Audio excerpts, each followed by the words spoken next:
Wonderful. Hello, everyone, and welcome to Webinar Wednesdays with the MSC program. Very excited today. I'm going to very quickly get out of the way, but I wanted to first introduce our speaker today, presenter, workshopper, seminar, I don't know what the right word for today's event is, but we're excited to have Michelle Shumate with us, Dr. Michelle Shumate. And she's greeting many familiar faces as they're coming in today, but I want to provide a brief introduction for the new faces that we have with us. Dr. Shumate is the Delaney Family University Research Professor in the Department of Communication Studies here with the MSc program. She earned her undergrad degree from Pepperdine and her master's and PhD in communication from USC. And she's the founding director for the Network for Nonprofit and Social Impact here at Northwestern. Michelle is also formerly the faculty director of the MSc program. And in her great wisdom, or in a moment of profound dismay, she hired me to work in the MSc program as well. So I'm grateful for the last 5 years that I've had here, and grateful to Michelle specifically for joining us and spending time with us today. Thank you so much, Michelle. Welcome. Thanks, Toby. And I'm happy to see so many faces. I know if I don't know you yet and you're a current student, shoot me a hi in the chat. I'm happy to get to know you. If you're a prospective student, you're among friends. So like this is a kind of MSc family across the generations moment. So Toby asked me to talk a little bit about first impressions and the ways that we can all learn to make a better first impression, to use that moment of first meeting somebody to establish who you are as a leader in your life and in your organization and in your industry. And so that's going to be the focus of our time together. Webinar is Wednesdays probably vary a little bit, but if for those of you who have me in class, you know I don't like to spend a whole lot of time talking at you. I like to have you doing things. And that's going to be true here. So there's going to be some time for different participation moments throughout, and you're going to get to talk to each other too, which I think is going to be a lot of fun. So with that said, I'm going to go ahead and share my short PowerPoint here while we talk. So first impressions are really a fascinating piece of psychology, in fact. And one of the reasons why they're so fascinating is because they do shade the way that people see you from that point forward. The reason why underlying this is something called anchoring. And anchoring basically means that the first time that you're introduced to someone, the first time you make an evaluation, in fact, about anything, it becomes the standard against which you compare all other evaluations, right? So in my profession, being a professor, this is a little bit sobering. It's because they've done research that says within the first hour of students sitting in my classroom, that first impression is predictive of how they will evaluate me at the very end of our class together. It doesn't really matter what I do in between the first day and the end day. This is almost exactly correlated. First impressions matter. And it's difficult once you make a first impression that doesn't reflect who you think you are, how you want to be perceived, to overcome that. And so it's best to spend some time thinking about from the outset, how do we make a great first impression that really emphasizes who we are? And I take this from the perception of the authentic leadership, And authentic leadership is really about trying to communicate who you are in reality, right? It's about bringing your whole self to your introduction. So to illustrate this point, I'm going to ask a question, and I'd love you to answer it in the chat box, actually. So I want you to think about a leader that you've known personally that you most admire. So not somebody at a far distance, someone you actually know who's a leader. They could be a leader for a voluntary organization. They could be a leader somewhere that you've worked. It could have been a boss. It could be somebody who has been a leader who's just part of your social circle that you admire. Think about who that is. Hopefully get you that person in your mind. Now, Why? What do you admire most about them? That's what I want you to put in the chat. Think about what are the things that when you think about them, that's what really drives home why they're your person that comes to mind. And we can all see each other's responses that way.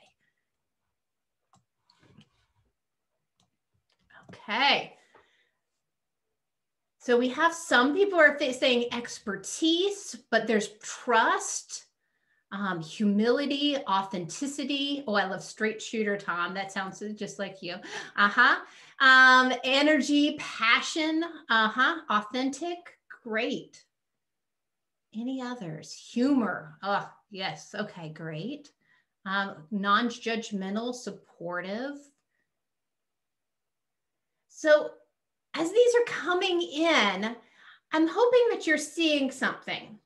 Although we do care about people's expertise, right? When we think about the authentic leaders, the people we most admire and trust, the things that we care about really that matter most is not they knew the most in the room. That's not showing up very much. It's not the person who has the biggest credential. They have the PhD after their name, right? What you're getting is someone who knows themselves, is self-aware, and can bring that whole self to the circumstance and is caring. There's a relationship there. And that really does align very well with the first impression research. The first impression research says that whenever somebody is first getting introduced to you, when they first are deciding what kind of person are you, they're balancing two different ideas. They care about whether you're competent, right? Now you didn't notice that it didn't say expert, the most smart. Are you competent, right? Can you do the job? Are you a person who has it put together enough so that in your relationship, whatever that relationship is going to be with this person, they can do things, right? Competence is important.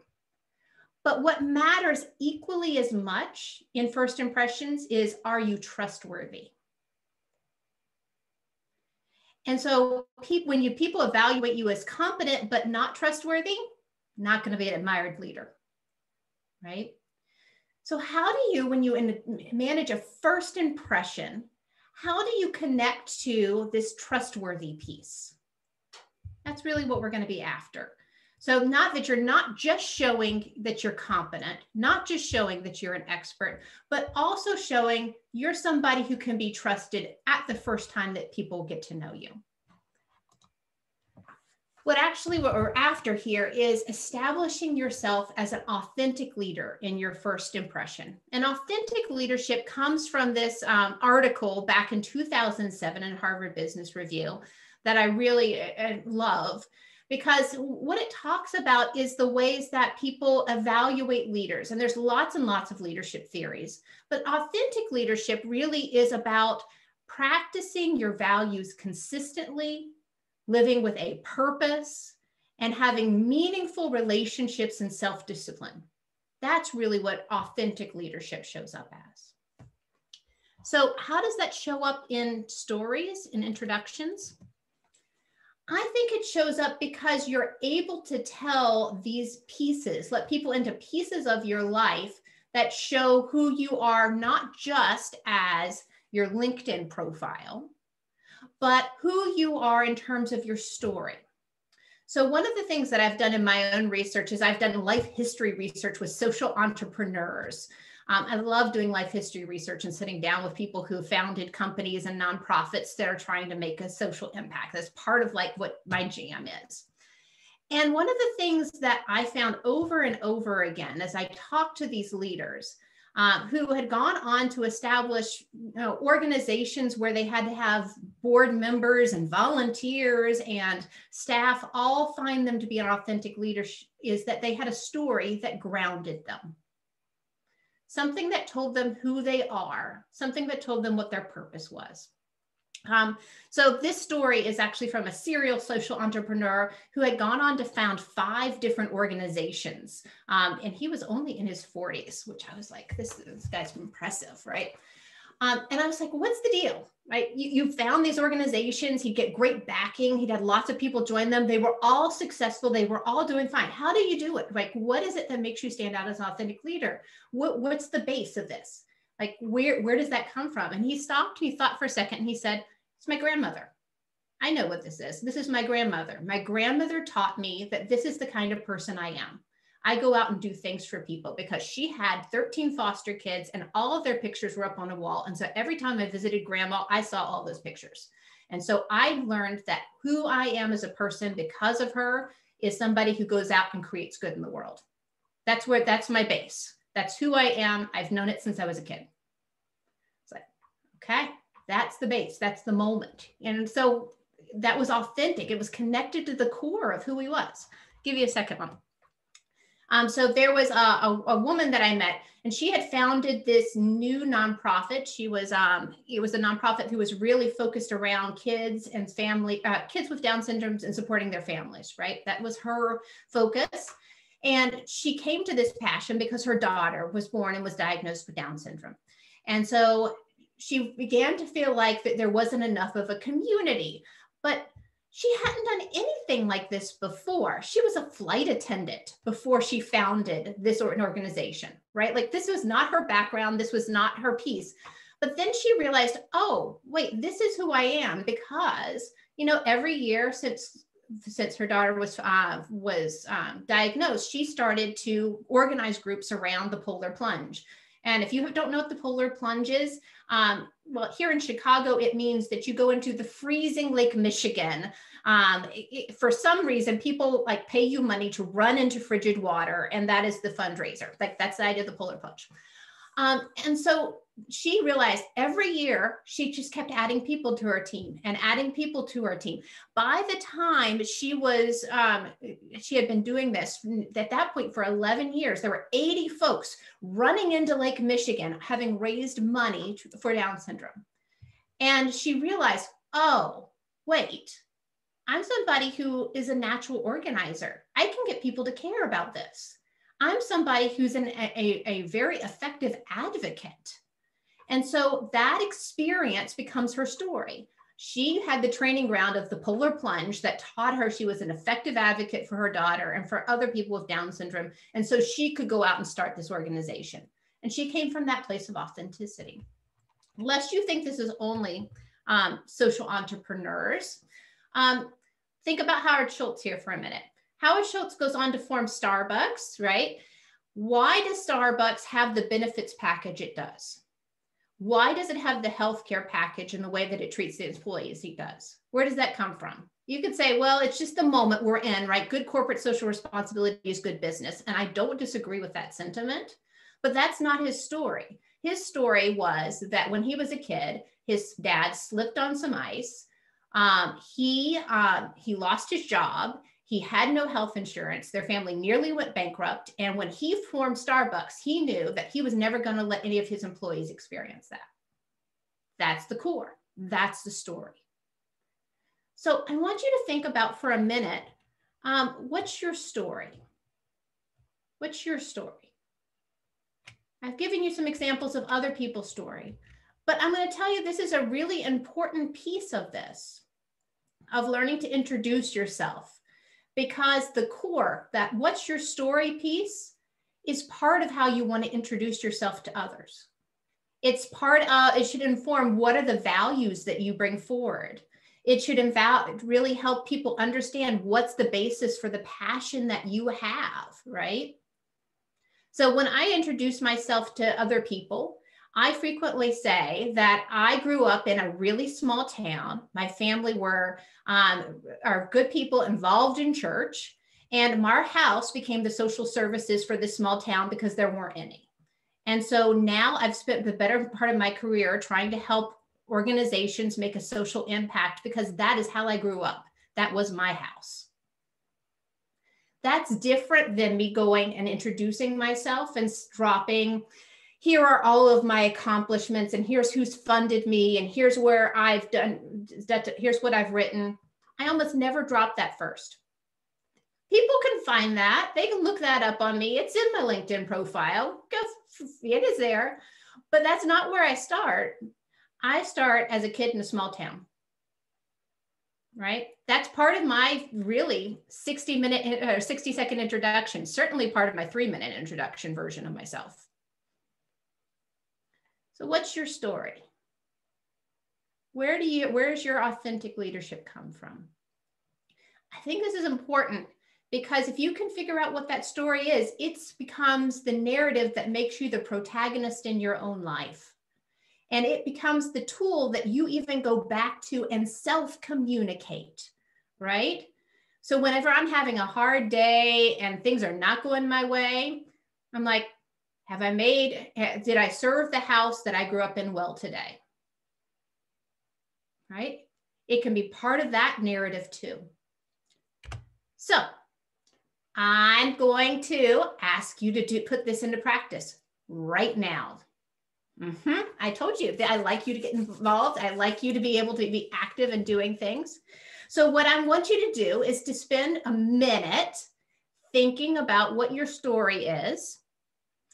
You're going to get put into a breakout room. I'm going to give you about 90 seconds to start out with. And you're going to do an introduction of yourself to the other person you get put in that breakout room with. And I'd like it to be an introduction that emphasizes your competence and your trustworthiness, right? Competence and trustworthiness. All right, Kaylee, how are we doing on breakout rooms? Do you need help or are we good?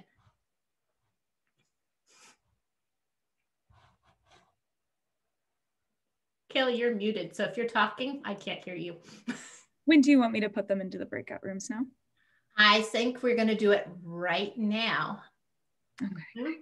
All right. So first introductions happening right now. You're going to be assigned to a breakout room. I'll send you a little note at 90 seconds to tell you to switch. All right. So do we have everybody back? Almost. We've got a couple people holding on to the bitter end here. All right, there we go.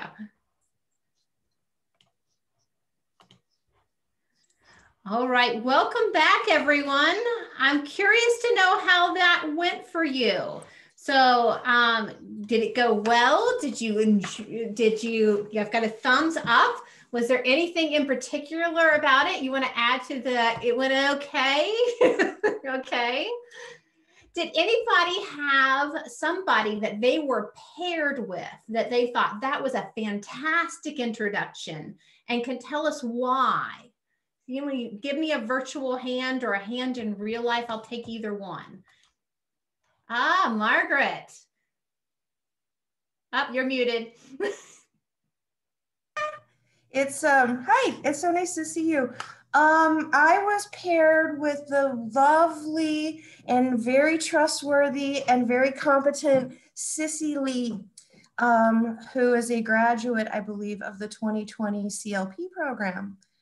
Yeah, yes, Nicole might have been in her cohort. Yeah, very, very lovely, competent, trustworthy person. And what is it about her introduction that led you to think this person is both competent and trustworthy? What did you hear from her? She just had such warmth, first of all, in her tone of voice. She was very relaxed. So that my lizard brain is telling me, you know what, she's just speaking right from the heart. English is Sissy's second language, and I think that she's a brilliant a linguist, and we talked a little. She mentioned something about stereotypes, and of course that breaks my heart. And I think when people are vulnerable within the first 20 seconds, like that really tells me something about who they are. They're secure enough to say, hey, like I'm a little vulnerable, but this is also like I want to turn this into a positive for the world. It was great. She's great. We just connected on LinkedIn. Yeah. What more could you want? Perfect. Awesome. All right. So I'm hopeful that you had other people that you also, Cece, you made great first impression. You're well on your way. We're going to get at least another couple times to do this. So hang on to your seats.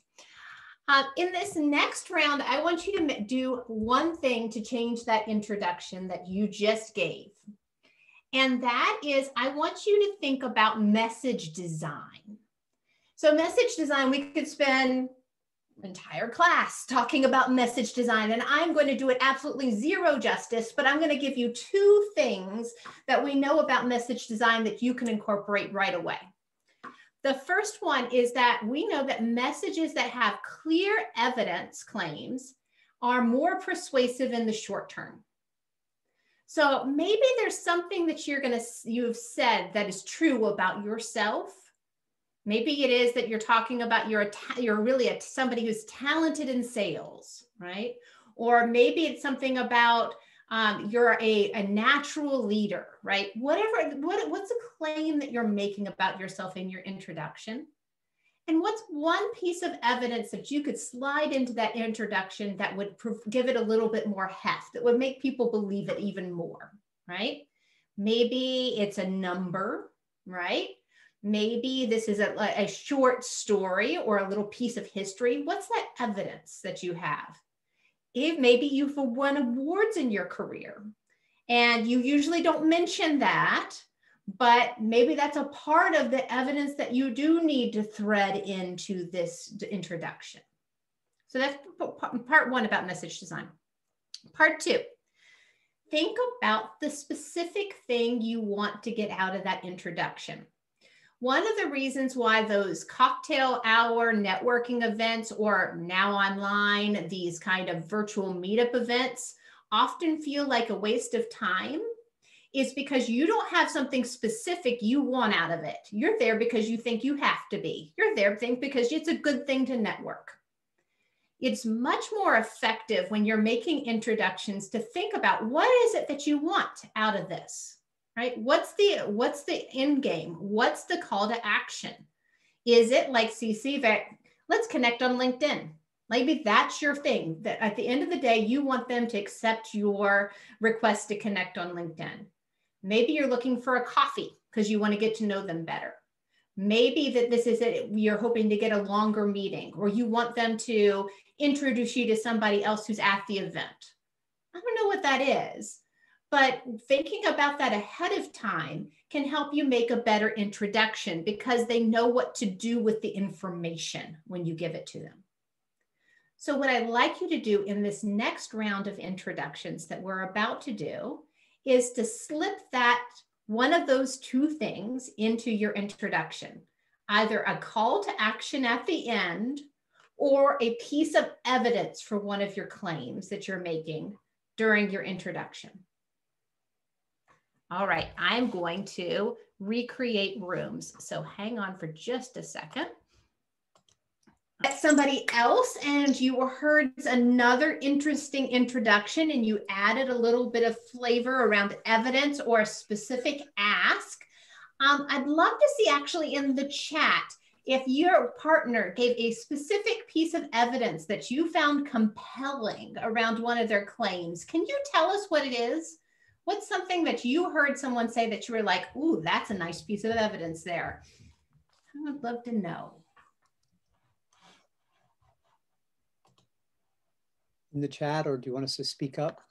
In the chat, yeah. I'm just trying to get a little list rolling here.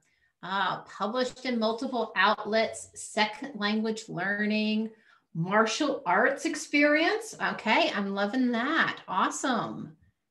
Anybody else here a really good one?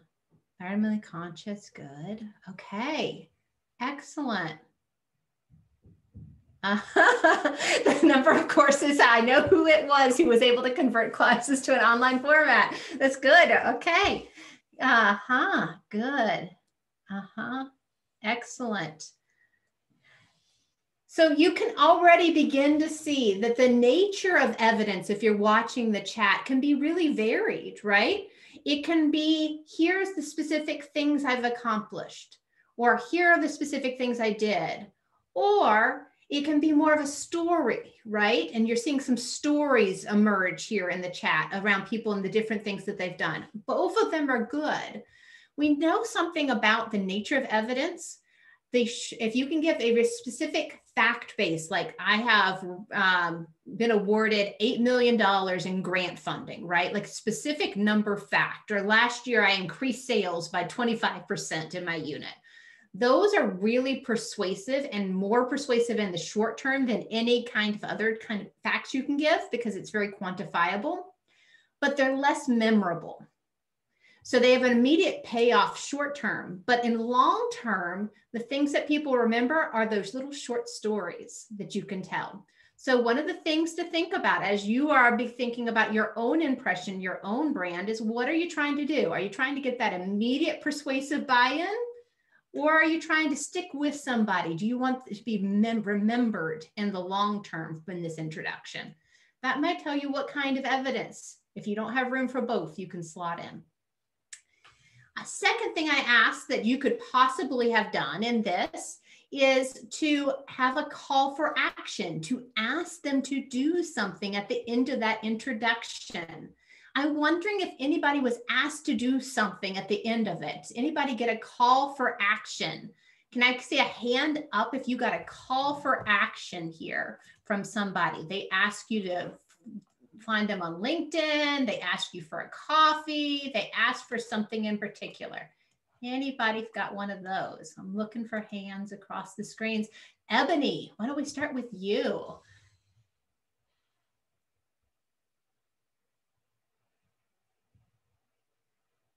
You got to unmute. There you go. Hi, guys. I was on with Bob Rowley, and, you know, after we talked for a few seconds, you know, we found out we were both alumni, and then by the end of his intro, he was able to ask me to get engaged with the alumni. So I'm down, right? Recruiting for the Alumni Association, even in the webinar. Yes, you did. Okay, we love that. Okay, what about you, Judith? What I saw your hands up too. What did you have? Okay, I had Natasha. I hope I got her name correctly. She is part of the Interfaith Coalition Against Racism. So she immediately told me about that and told me to, if I would like to, I could join that as well. Fantastic. Love that. Anybody have a different kind of call for action? Anybody else had one that did want to add? I know I saw a couple other hands, but I don't want to cut you off if you had one more to share. Okay. Last piece of information. I told you you're going to do this 3 times. All right. So last thing I want you to do is to think about how your introduction could stand out in terms of being memorable in the way that you verbally state it. Now we're talking about message style, okay?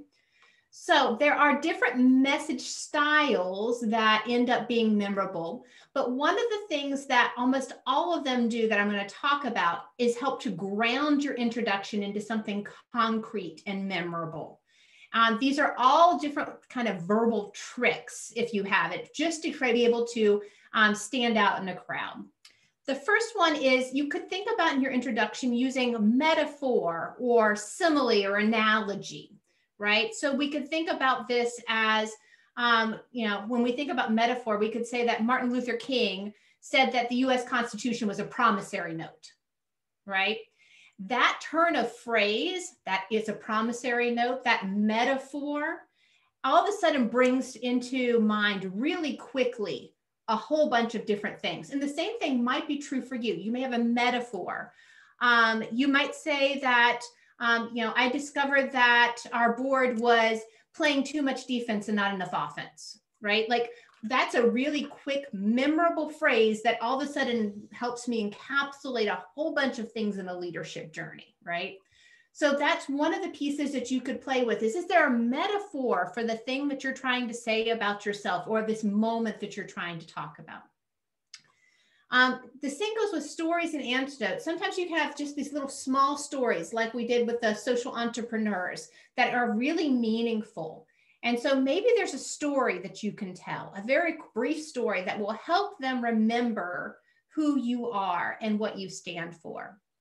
You can always also do these contrasts, right? You may have heard about professors who like to hear themselves speak. I'm the kind of professor who likes to walk alongside my students, right? That contrast helps tell you who I am as a person. And maybe that's something that really stands out for you. Maybe you're trying to differentiate yourself as a different kind of leader in your industry than what's typically thought of. So can you draw that contrast in your introduction? I'm going to give you 3 more choices here, and then you're going to pick one of these. This is your menu of the day. You could also take a rhetorical question here. And a rhetorical question is sometimes helpful in drawing people in. For example, I wonder is how I can make business kinder.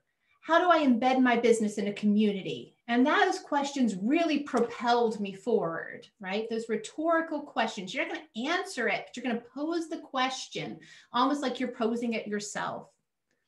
You can do this, you can create more structure into your introduction. We always recommend 3 parts. Communicators love 3 parts, and that's because 3 is the magic number. It's not just a school rock song. It is actually based in some psychology that says that people can remember 3s really well. 3s make it seem more robust, but it's not too much. When you hit 4, it's harder to remember. The last thing that you can do that will make in terms of a verbal communication technique that would make your introduction stand out is to think about expressing moral conviction. Is any expression of emotion, whether that's vulnerability or if this is kind of a passion for you, and so you're really emphasizing it in terms of your tone of voice and that what you really believe in, you're going to try to put that out there. That also can make your introduction more memorable. So what I'd like you to do in this last round is to choose one technique to try out. You're just going to try it out and see if it works for you. Maybe you're going to slide a metaphor somewhere in there or a contrast. Maybe you're going to introduce a rhetorical question somewhere in your introduction that's going to leave the reader thinking a little bit about that. Or maybe that you have some moral conviction. You could give more of a statement of that. So that's what you're going to be heading towards in this last introduction. We're going to take 90 seconds. And then we'll come back and debrief and answer any questions that you have. So I'm going to do this one more time. Let's see. I think I'm going to just reiterate what you've just learned and practiced.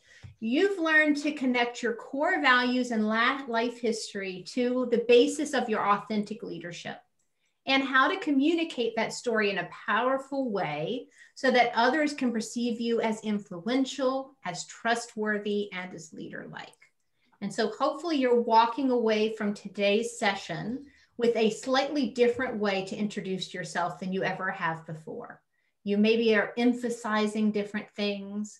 You maybe have introduced some new verbal language, or you've thought about a different way of putting an ask at the end or putting more evidence in. But hopefully everyone's walking away with a slightly different way to introduce yourself and to influence those first impressions. I wanted to leave a little bit of time at the end because to see if there are any questions and see if there's anything that this brought up for you. I'm happy to hang out to answer those. If you can just put a hand up, because I am afraid I'm going to lose them in the chat. Patricia, how are you? I'm great. Thank you so much for doing this, Michelle. It's been such great fun. I actually just wanted to make a comment more than anything else. I love the idea of connecting to others through your own personal stories.